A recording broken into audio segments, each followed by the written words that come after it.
சிலர் ஆசைக்கும் தேவைக்கும் வாழ்வுக்கும் வசதிக்கும் ஊரார் கால் பிடிப்பார். ஒரு மானமில்லை அதில் ஈனமில்லை, அவர் எப்போதும் வால் பிடிப்பார். எதிர்காலம் வரும் என் கடமை வரும், இந்த கூட்டத்தின் ஆட்டத்தை ஒழிப்பேன். பொது நீதியிலே புது பாதையிலே வரும் நல்லோர் முகத்திலே விழிப்பேன்.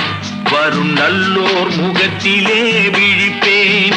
நான் ஆணையிட்டால் அது நடந்து விட்டால் இங்கு ஏழைகள் வேதனைப்பட மாட்டார்.